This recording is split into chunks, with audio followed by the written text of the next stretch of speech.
Bear with me. Like that, but it needs to be presentation. There we go. Okay, very good.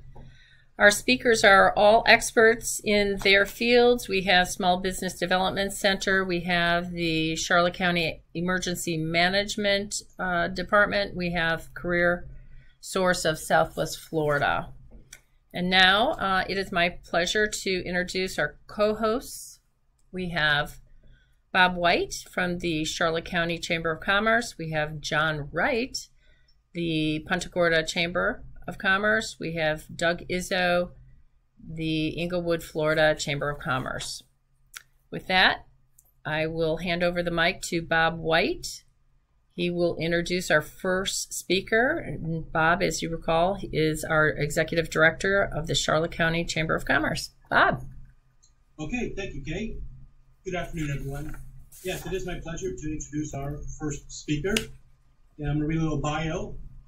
LaShawn Middlebrooks Collier is the Interim Regional Director of the Florida SBDC at Florida Gulf Coast University. LaShawn is a fourth-generation entrepreneur. Her background is the former director of the Wellness Resource Center at USF, the research assistant at MIT, director of multimedia technologies at Morehouse College, it's the next, and the owner of a multiple six-figure business presentation. a quadruple threat in neuroscience, well-being, technology, and business. As a fourth-generation entrepreneur, she has learned the good, the bad, and the awesome sauce of business ownership. Sean has created digital and physical products, has experience in international trade, and even grew a startup venture from zero to a high multi-six-figure business that employed 14 people. LaShawn has verifiable experiences that bridges the gap between business theory and practice. She is most adept in helping clients engineer impossible to ignore business practice presence by leveraging the art of branding and the science of systems to generate income. She has been a small business strategist for the last 11 years with a penchant for servicing nonprofits and women-owned businesses. LaShawn has moved through the ranks at the SBDC, starting as a consultant, then marketing director, then assuming the assistant director position. Thank you. Her leadership brings together a team of around 20 part-time and full-time consultants that work to create positive results for small businesses in Southwest Florida. LaShawn Middlebrooks Collier is a word nerd whose guiding principle is eudaimonia. And I did spend some time learning how to pronounce that properly. Human flourishing.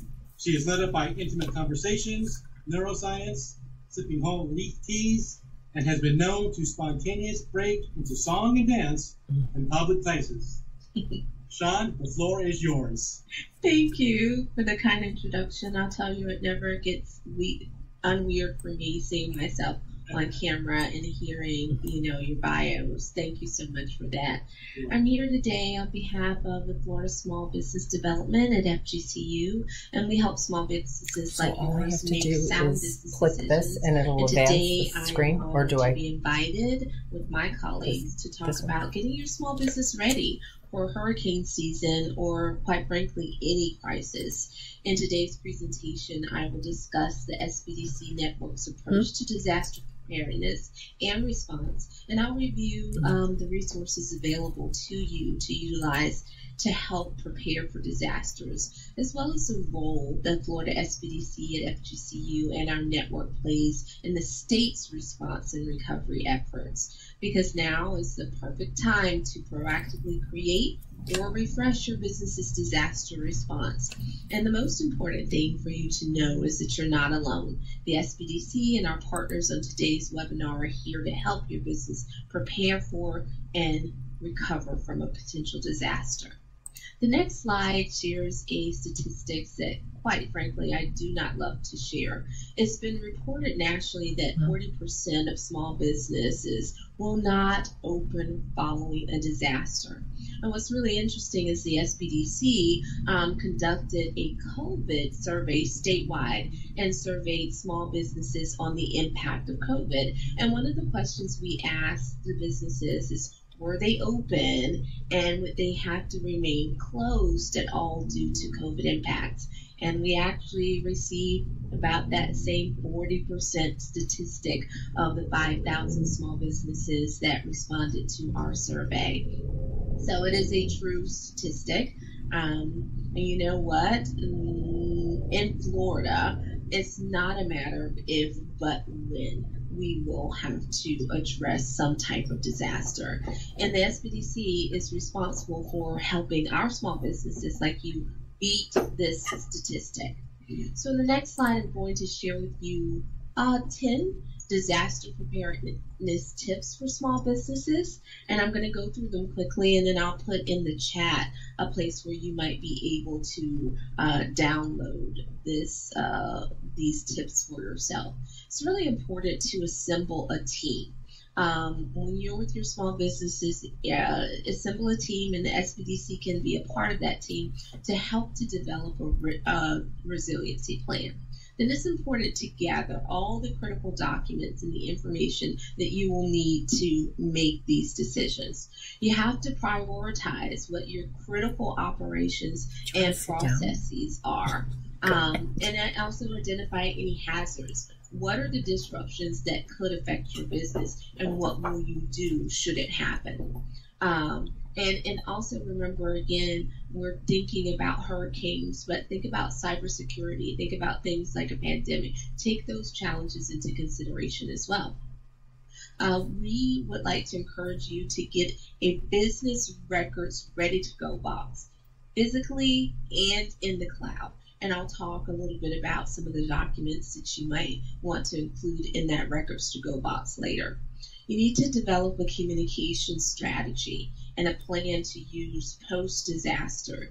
And be sure that that plan includes emergency contact lists for your employees, vendors, suppliers, and any key people that help your organization run and thrive. Recruit and train your employees in business resiliency. I don't know, but I remember when I was in school, every now and again, and also here at FGCU, we have a fire drill, and we have to practice what the plan looks like.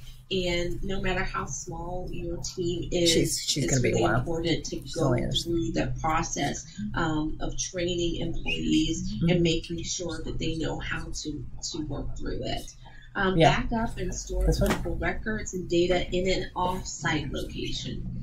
Take action to mitigate the potential impact on your physical goods, your equipment, your building, your facilities, your inventory, and your storage. Just remember subtitles. A good plan includes provisions to relocate any of those to a pre-identified site and a way to operate efficiently with a smaller staff and key individuals and possibly diversify. Also, look at your insurance. Make sure that there are some options there, or if there are not, you need to really get that into place as soon as possible. And then exercise, test, and update your plan. If you had a plan and you haven't looked at it in the last few years, you know it's important to keep it current. And so those are 10 easy tips. And again, you know, with presentations, we have to go through things rather quickly. So I'm going to place in the chat a place where you can download this document so you can have it to follow. On the next slide, I want to share a little bit about how the SBDC works in regard to disaster preparedness. We're here. I'll do my best. We've got templates, we've got plans, we've got guides. And even though you appreciate your help. Things available to you, it's really important to remember that every disaster plan is an individual plan. It has to be tailored to your business and your industry. So it's important to know, yes, you can download those guides, but as a small business, you could benefit from walking through it with a consultant who can help you build a plan that's unique to your needs. What's really great about the SBDC is many of our consultants are DRI certified. It is the most widely recognized and respected business continuity certification in the world. DRI only certifies professionals that have demonstrated both knowledge and experience in business continuity and or disaster recovery. We've got DRI certified people on our staff to help you through your plans and to help you think through all of the possible scenarios. We're here to advocate for your business. On the next slide, I want you to also remember that it's really critical for you to take in consideration your personal preparedness and that of your employees and your team. Your business continuity plan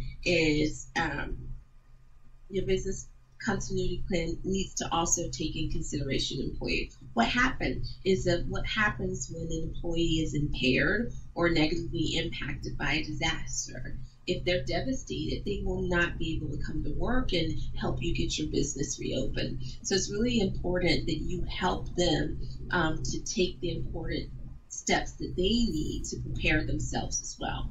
These resources here you can find on GordaDisaster.org. And I will also put that in the chat for you. It's our state level division of Emergency Management. Ready.gov is the federal version of that. It's FEMA, as you know, and their disaster checklist is the same as a business continuity plan template. But they are great guides. Create a meeting, have a retreat, talk to everyone in your team to work through it. There's nuggets of information there that'll really help you be successful professionally and personally should you run into some type of emergency.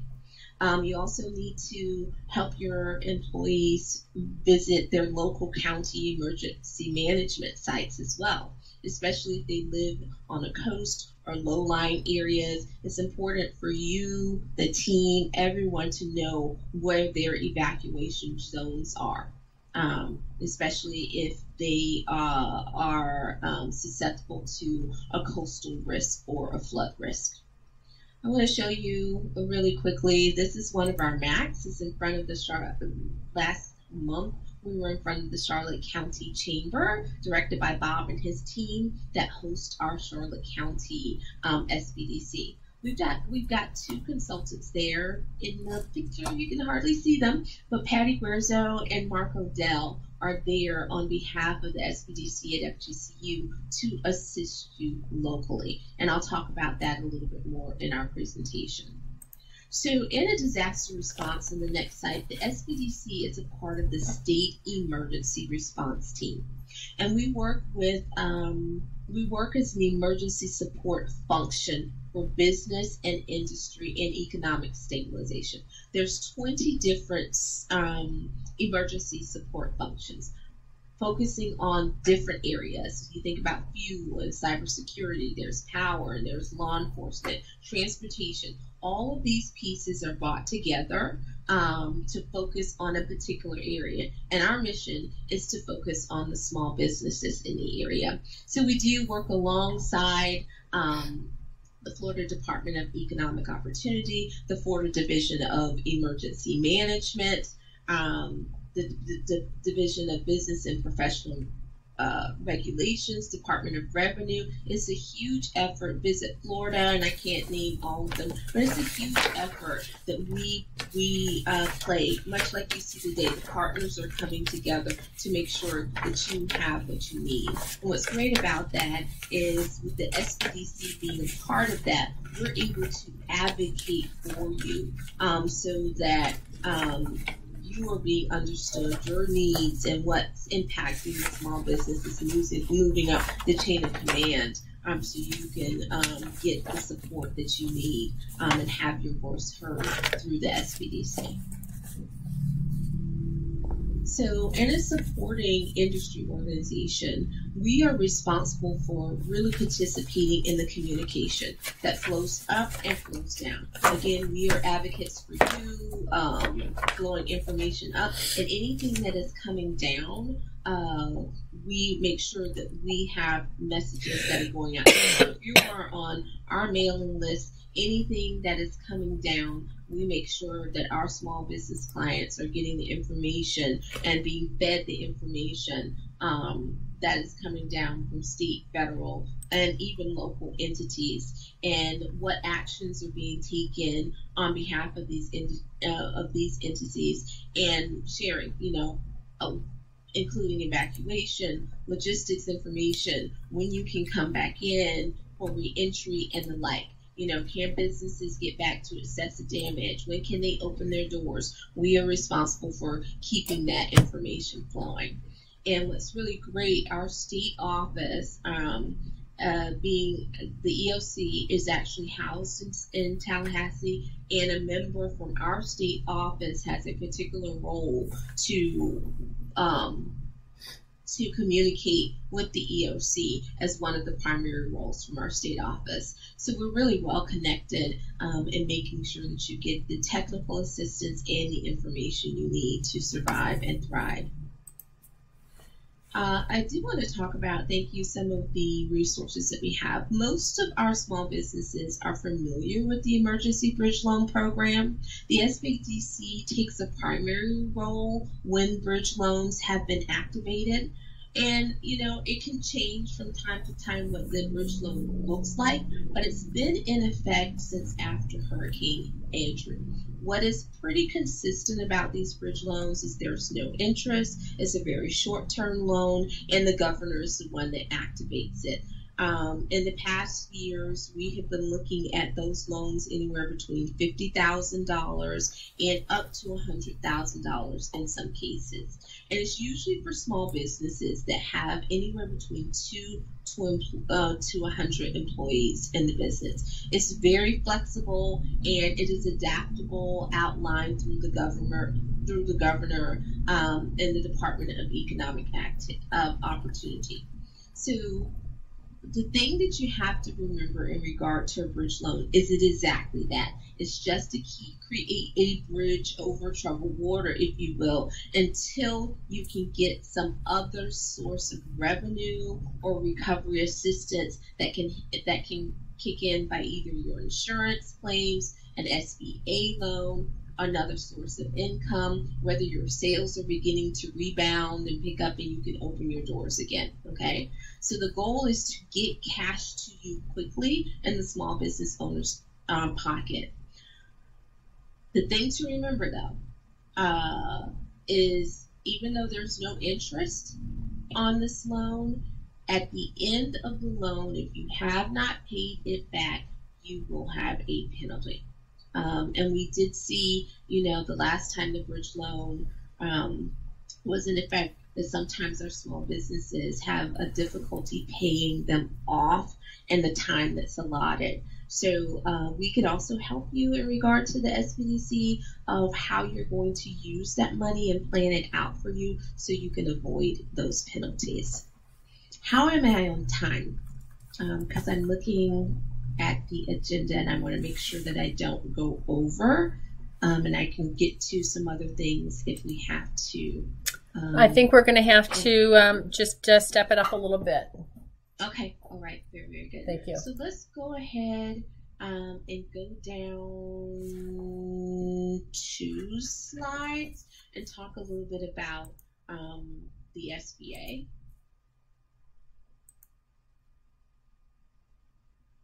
And one more. Okay, very good. So there's some major types of SBA disaster loans that we can help you with through the SBDC. So this is just a basic overview of physical disaster loans, economic injury disaster loans, emergency bridge loans, etc. So the SBA does have different products instead of just the bridge loan that comes out. And these are some of the things that we're talking about, right? You've got that bridge loan, but there may, again, it's just a bridge over troubled water. You're going to want to look at some of the other products that are available for you instead of just the bridge loan. One of these, which is really great, is the interest rates on these are really, really low. They can be 30 up to 30-year term loans. And again, all of the different products that come out. We have a capital access team consisting of 5 people at our SBDC at FGCU, and they can help you figure out what product would be best for you, and how you could be successful in managing the money and keeping your business open.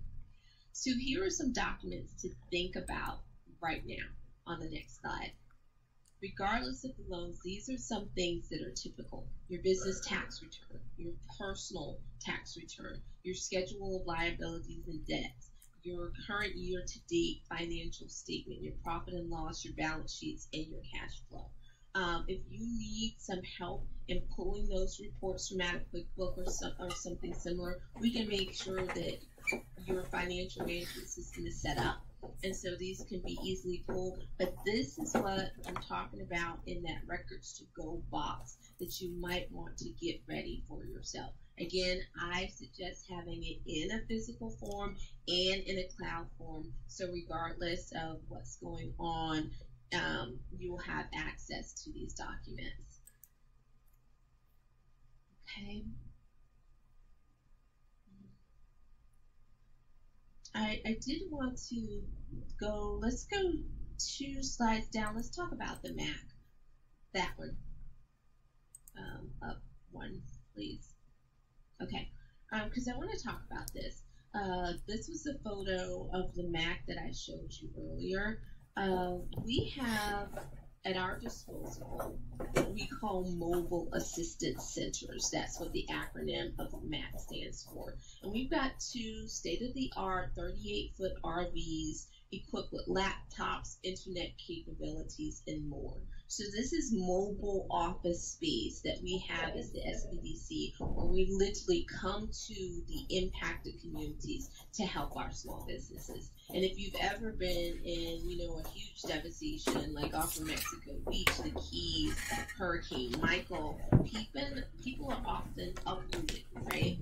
Some people are living in tents, some people are at shelters, etc. And so the MAC is a great resource for us to not only be able to serve our clients, but also to host resources like our partners here. We would invite them to be in the community, in the impacted communities with us on the MAC.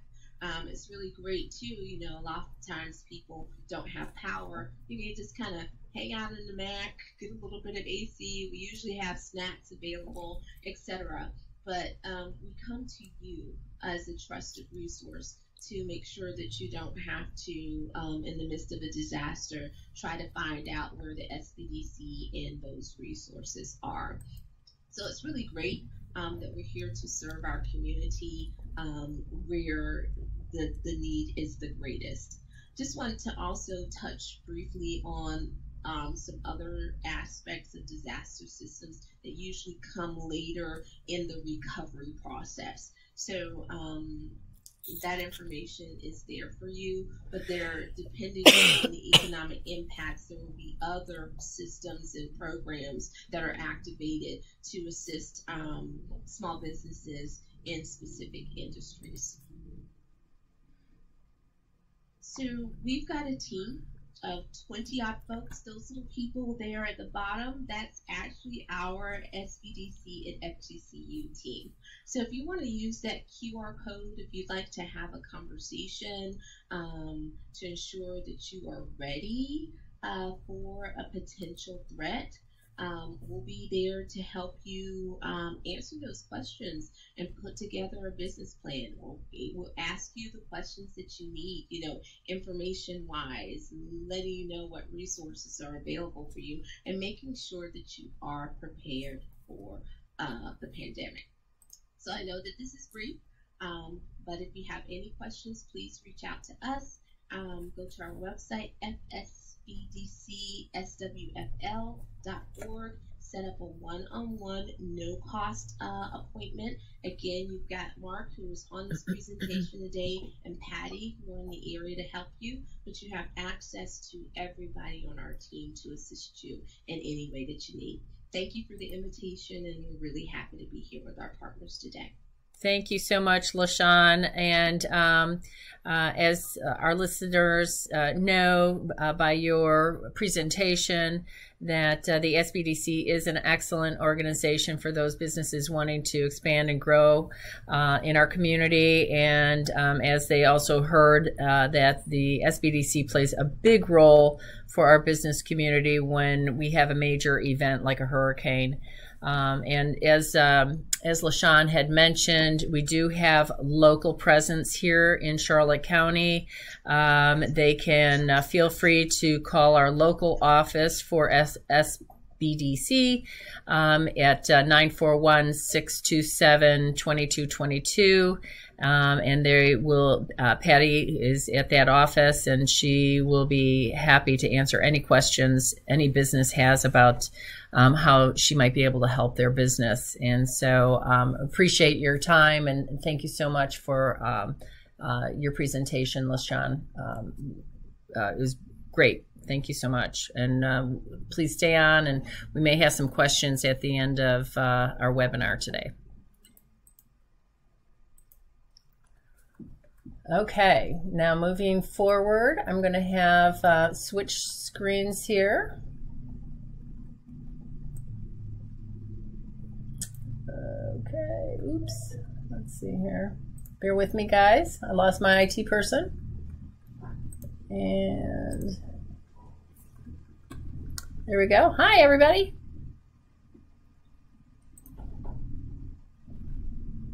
Okay, we are moving forward.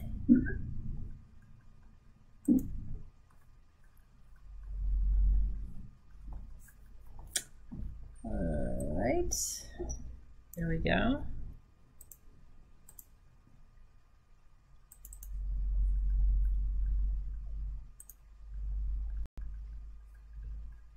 I'm going to try this one more time.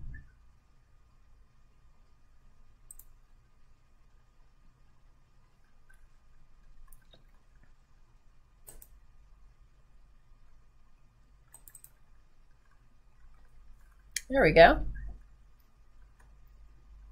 Okay, our next speakers will be introduced by John Wright, President of the Punta Gorda Chamber. John.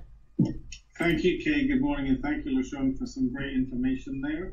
It is my true privilege to introduce the next section, which is about the site and safety before and after. Patrick Fuller began his career in emergency management with the Florida Division of Emergency Management in 2009, working in the State Watch Office. During that time, Patrick took part in the response to the 2010 Haitian repatriation effort following the devastating 8.0 earthquake that devastated the Haitian capital of Port-au-Prince. Also in 2010, Patrick was very busy that year. He participated in the state of Florida's response to the Deepwater Horizon oil spill. During that 3-month activation, Patrick served as the Florida State Emergency Response Team's Operations Chief at Unified Command in Mobile, Alabama, and as the Deputy Branch Chief in both Port St. Joe and Pensacola. In 2012, Mr. Fuller assumed the position as Regional Coordinator for the 10-county region in Southwest Florida.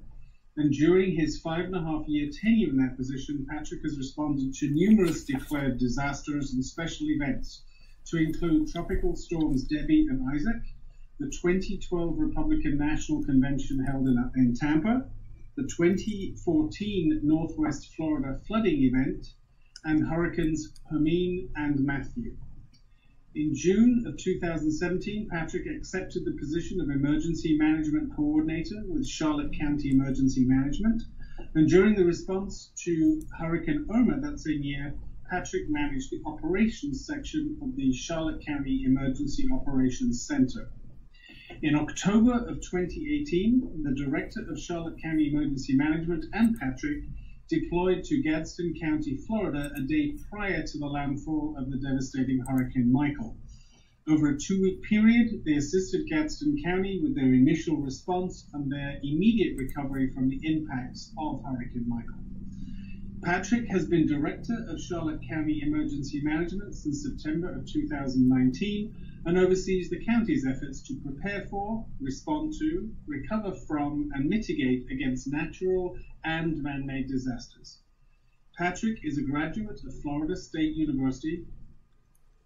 I pause for applause. And retired from the United States Marine Corps in April of 2022 with 24 years combined active duty and reserve service.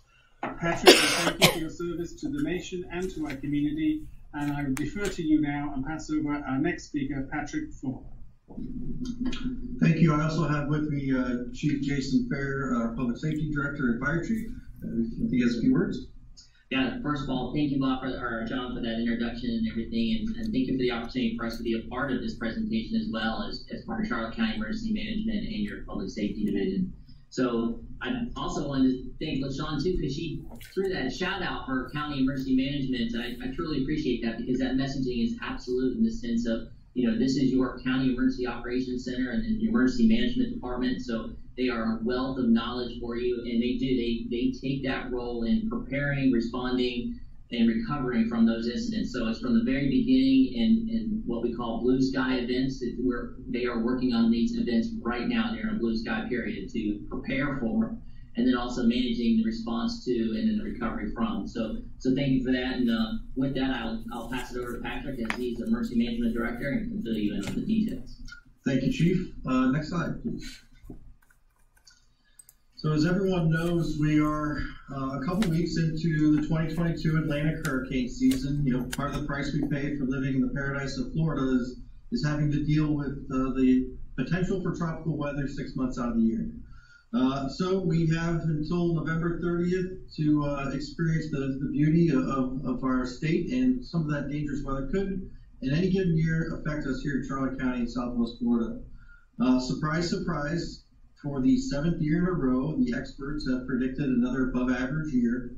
There's several factors that go into play for that. The likelihood of La Nina conditions, which would reduce the high winds aloft that usually break up storms. Additionally, there's the Azores or Bermuda High out in the Atlantic Ocean that is stronger than normal, where if you had a weak Azores high, you'd have storms that would naturally try to recurve up into the Atlantic where we like them to be. Unfortunately, with a strong high, they push closer to us here in Florida.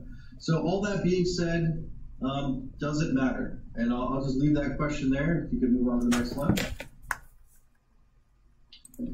So again, I touched on that the weather experts out there, the climatologists out of Colorado State University have indicated another above average year.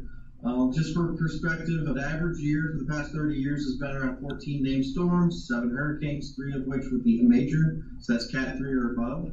The National Hurricane Center, Colorado State, even Storm Geo, which is a private meteorological vendor that we contract with, they're all predicting above average seasons. Last year was the 3rd most active season on record with 21 named storms, and 2020, not only was COVID at the forefront of our minds, but it was the record for the number of named storms at 31. So all bad news, really, if you're looking at the frequency of storms. But that question I threw out there, does it matter? I would argue no. At the end of the 1992 Atlantic hurricane season, when all was said and done, it was looked at as an extremely below average season. But if anyone who is a nerd like me and remembers the history of hurricanes, remembers that 1992 was when at the time, the most costly storm on record impacted South Miami-Dade County and Hurricane Andrew, and it changed the way emergency management and preparedness is looked at since then. So even though that was an extremely below average season, it just takes that one storm. So we urge our residents, our businesses, everyone in the community to prepare the same way every year, regardless of the forecast. So next slide. So how do we ask people to prepare? We try to keep it pretty simple for everyone. It's a 4-step process, beginning with knowing your risk. And what does that mean? Well, firstly, what type of home, where do you live? So when I say where do you live, it's just like LaShawn had pointed out, know your zone. Our biggest threat, the thing that keeps emergency managers up in Southwest Florida, is the threat of storm surge. 90% of fatalities from tropical weather are a result of water, so that's storm surge and freshwater flooding. If you don't know what storm surge evacuation zone you live in, it is hard for us to explain to you when you need to evacuate. So we want everyone to know exactly where they live, and so that when we call for an evacuation, they can be responsive and get themselves to safety. Not only is it incredibly important for our residents to remain prepared throughout the year for their own personal family preparedness, health and welfare, but like LaShawn had touched on, they can't come back to work unless they're prepared to weather the storm. So these are incredibly important things. Additionally, knowing your risk is what type of home you live in. Clearly, mobile homes and homes that were built before modern building codes don't stand up to wind as well. So knowing that ahead of time and knowing if you need to evacuate for a high wind event is incredibly important to remain safe. And lastly, when it comes to knowing your risk, what type of special circumstances do you or your family have? We have a number, it's no secret, we have a number of senior citizens in our community. Many of them are very mobility dependent, have mobility challenges, don't drive on their own anymore. They are on electrically dependent medical devices. And there's even some folks out there with very young children. Those are all very special circumstances that should be taken into account each and every hurricane season, so that each resident knows it may be a little more difficult to evacuate, and I need to plan for that. Next slide, please. So next, after you've understood your risk and know what type of special circumstances you have, go ahead and make a plan. Write that plan down. Take into account, especially for homes or businesses, at what point do I look to harden my home with shutters?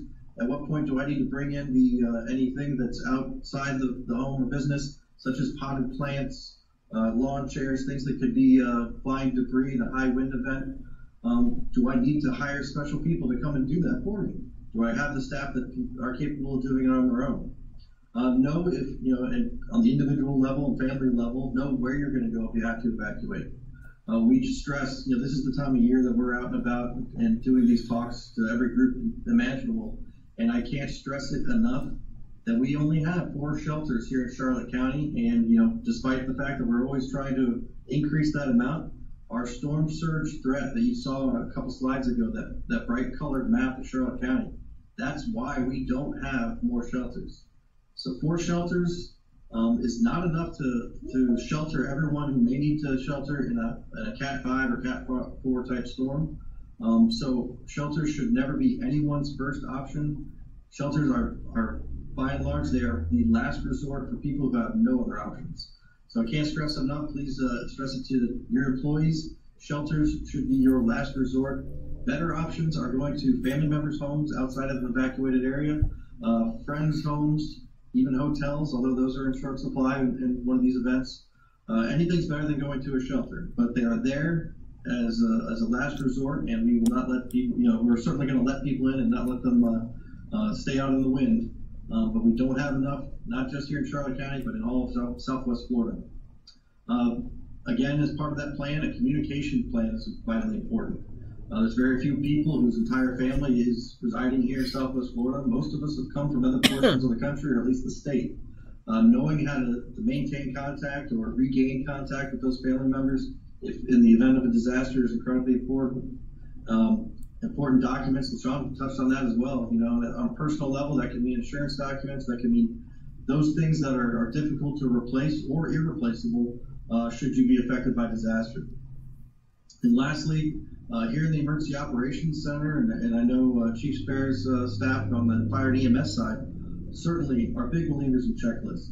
Not only is it a great way for you to know at what time you need to do what actions, it helps you not forget things, but lastly, it helps to reduce stress. As an example, on a personal level, I have a 5-year-old daughter and an 8-year-old son, and my wife works in a hospital. When we're activated for a storm, I am here at the Emergency Operations Center. So what I have to do to alleviate the stress on my family is have a detailed checklist of what needs to be done at incremental times.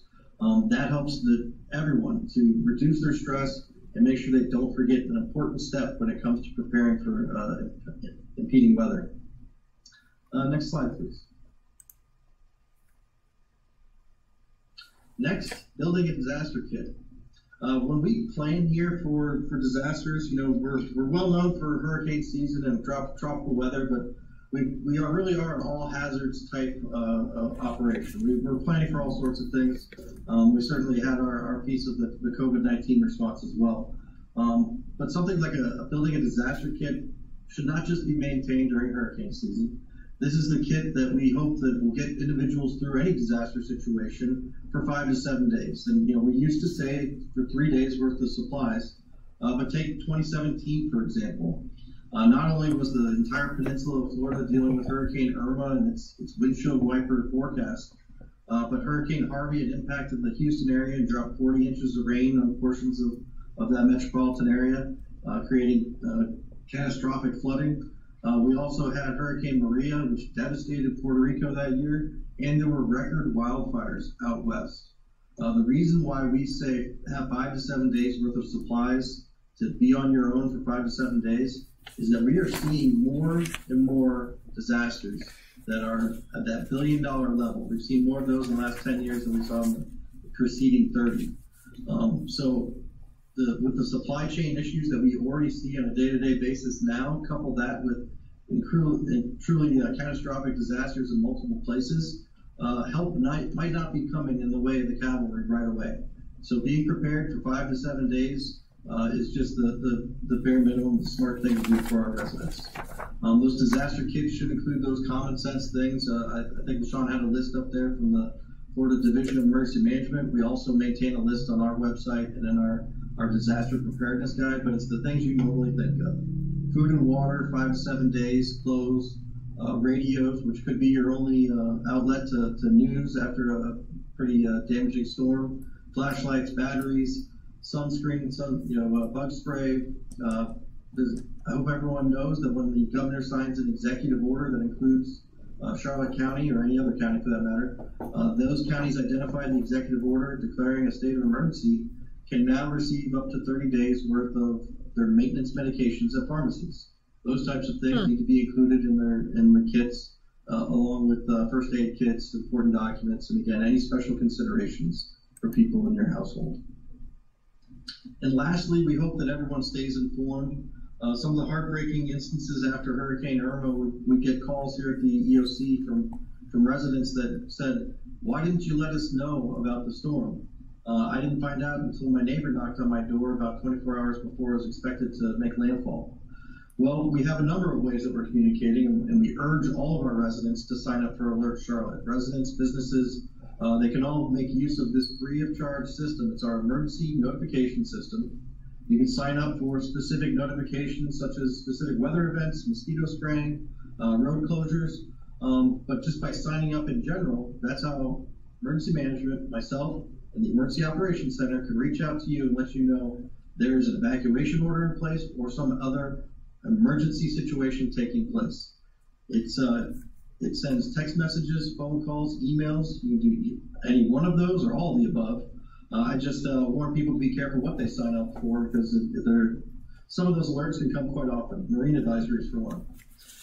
In addition to our emergency alert system, Alert Charlotte, we urge everyone to really pay attention throughout hurricane season. If they don't want to pay attention to the depressing news that they see on each night, at least tune in for the weather.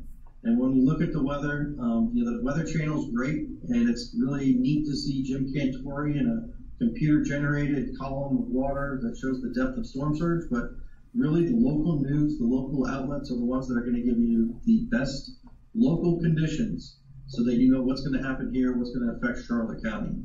It's just part of the deal. Not only do you have to prepare and maintain a kit, but you really should pay attention to what's going on in the tropics throughout hurricane season. We also have a number of local government social media accounts that are sending out the up-to-date information that's coming out of the Emergency Operations Center. When we activate the EOC, all Charlotte County, Gorda County Commissioners' social media accounts, as well as the Sheriff's Office, the schools, and every other agency, City of Punta Gorda, we're all sending out the same information. There's nothing worse than getting conflicting information from different governmental sources. So we have that unified message to ensure that everybody has the most up-to-date and accurate information. And just lastly, again, to pay attention. It's just part of the deal of living in Florida. It's the best way for your your employees to know what's going on so that they can start enacting their plans with themselves and their families in the best position possible to weather the storm. So one striking statistic that is a bit alarming is that over the last 5 years, there's been more fatalities and injuries after a storm than there was from the hazards associated with a storm. And what are those safety concerns, those hazards? And I know Chief Bear might have some things to jump in on these. Generators. There's not a storm that goes by where there aren't some type of injuries or, unfortunately, fatalities due to carbon monoxide poisoning from generators being run either too close or inside of homes or structures, as well as you've had people cooking on charcoal or propane grills inside of homes. These create, carbon monoxide fumes, which can be deadly. Contaminated water. You'll see some of the images on that slide that show people wading into water. I can guarantee you any water you see standing after a storm is going to have some pretty nasty stuff in it. Not only the residual of septic tanks and pet waste, but the number of chemicals that are just around us on a daily basis that are going to be submerged in waters. In addition, electricity certainly is always a concern. There's fatalities due to downed power lines. And the association, the hazards associated with electricity. Everyone should be very wary when they're out on the roads and avoid being on the roads, honestly, until they are cleared and made clear by our local public works and the FPL crews that service our area. And lastly, safety concerns I really want to bring note up is, wildlife is another one. After a storm, anyone who's been here for a number of years can attest that you see wildlife in places you never saw it before previous to the storm. And the rain, the weather, the standing water has a lot to do with that. And the last one I did want to touch on is chainsaw safety. There's numerous events where individuals, even on blue skies days, have incidents with chainsaws. You couple that with people who are not used to using those tools immediately after a storm, and they're trying to clear debris and do the right thing, and they use it unsafely and they injure themselves. Our biggest challenge, and I'm sure many of you have seen this, and not only your customers but your employees, is the influx of new residents to Charlotte County, Southwest Florida, and Florida in general from parts unfamiliar with hurricanes and tropical weather. Getting these messages out, informing these people who are new to our area, new to the idea of hurricanes, of the threats associated with them, and to respect them and prepare for them and not be afraid, but just to be ready. That's the message we need to get out, and we hope that you'll help us partner with that to not only get it out to maybe customers, but your employees as well. Chief, did you have anything you want to throw in there? No. So Patrick kind of hits it really well there in the sense that the biggest thing in regard to that recovery phase when our individuals and your employees are out there and they're trying to take care of themselves, that these are extreme conditions and it's environments that we're not used to working in, are living in, and so that brings on extreme actions as well. So it really comes down to being aware, using items outside of the way that they were intended to or designed for. So it's really having that awareness to it and knowing what those dangers are. So with that, as the website was up there, charlottecountyfl.gov/EM, please feel free to visit that and you'll see those items that Patrick mentioned in there, such as the checklist and information that is specific to Charlotte County. Or feel free to contact us too at 941-833-4000. Again, we'd love to have you here, take a look at the EOC, Emergency Operations Center, and take you through there.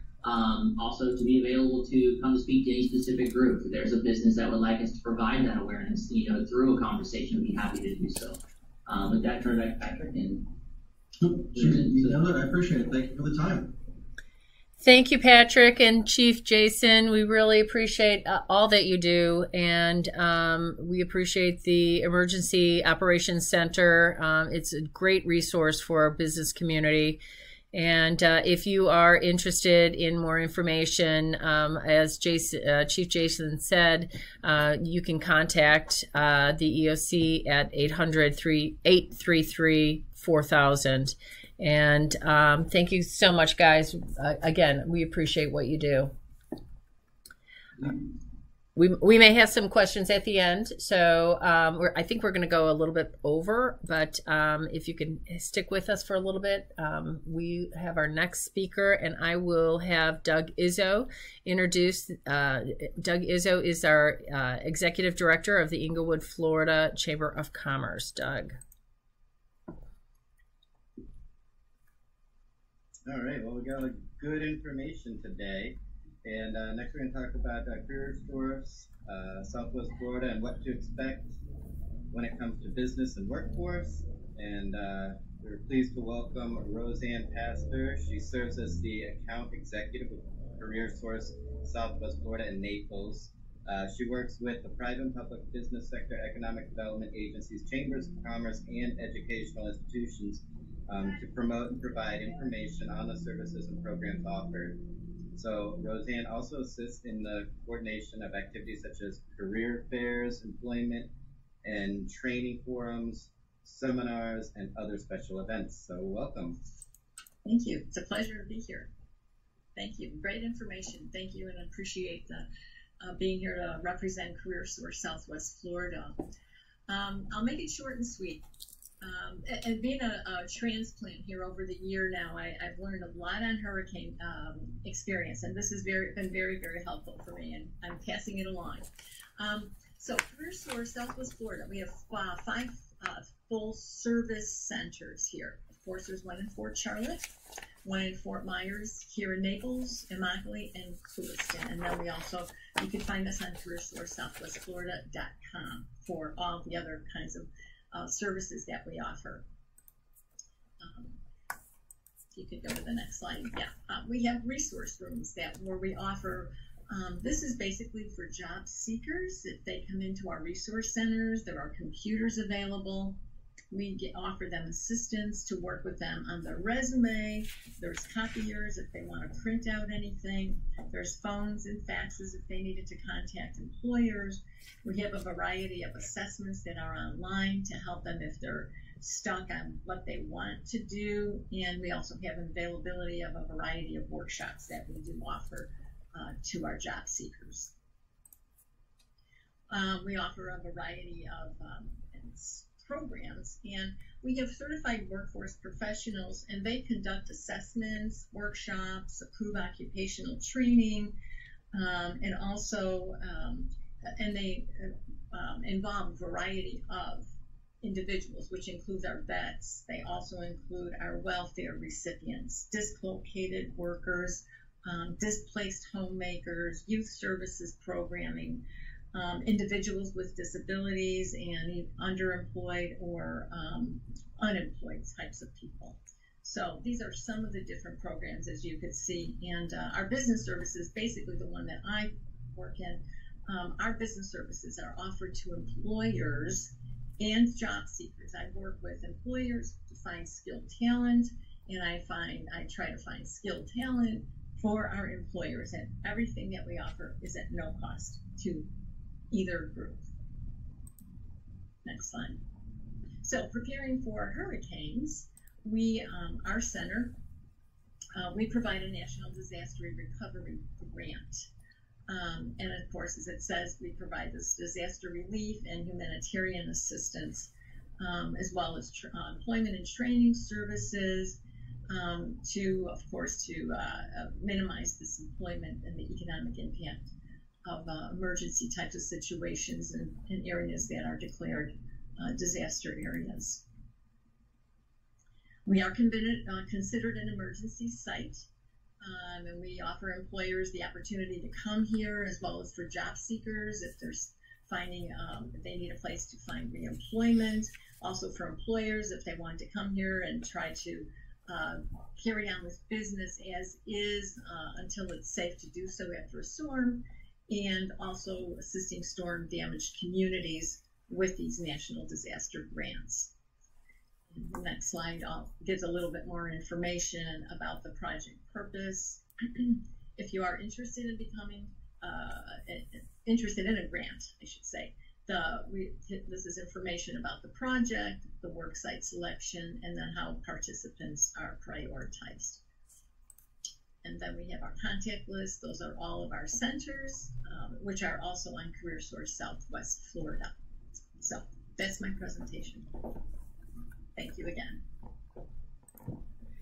Thank you, Roseanne. And again, the CareerSource Service Center, Career and Service Center, sorry, is another great resource for our businesses here in Charlotte County. And if you're interested in more information, feel free to contact Roseanne at the Career and Service Center. She can be reached at the phone number above, and her extension is 2172. So thank you again. We really, really appreciate your presentation and the support of our businesses and their employees always, and not only during hurricanes or the aftermath of a disaster, but every day. Thank you.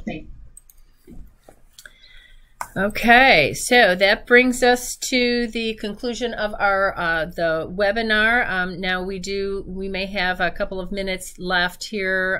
We've gone a little bit over, but if folks have some questions, I think Amanda Benton, our Business Retention and Expansion Coordinator, will open up some questions that may have come in through the chat box. Amanda?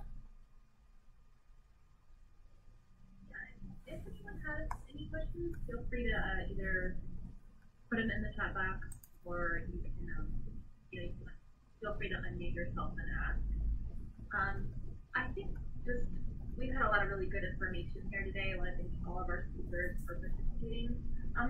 Just really quick, I guess if you were going to say there's one thing that businesses can take away from your presentation today, what would it be?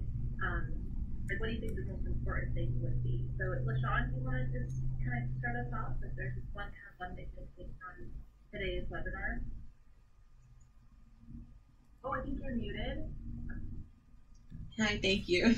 I would just want to say be proactive, be prepared. Of course, we know something might not happen, but the potentiality is always there. And then, just like in medicine, it's better to be preventative than to do things after the fact. Absolutely. Patrick and Jason, anything from your presentation? What do you think the most important takeaway would be? Well, I honestly, I'll echo what LaShawn said. What we try to do here and encourage countywide is a culture of preparedness that goes down to our individual resident and who lives in a single-family home by themselves, all the way up to large families and businesses. That culture of preparedness is incredibly important, and actually part of your responsibility for living here in paradise and dealing with tropical weather. I would just encourage everyone to ensure that you're pushing that message to your employees as well. I think there's always just kind of this belief that, there's going to be something there to take care of us. Somebody will take care of us or inform us, or things will be available. And if there's anything the last few years have taught us, it's that's not always the case. So make those plans early and know where you're going to go, know what you're going to do, and what are the trigger points for when you have to do that. How about Roseanne? Anything that you would just...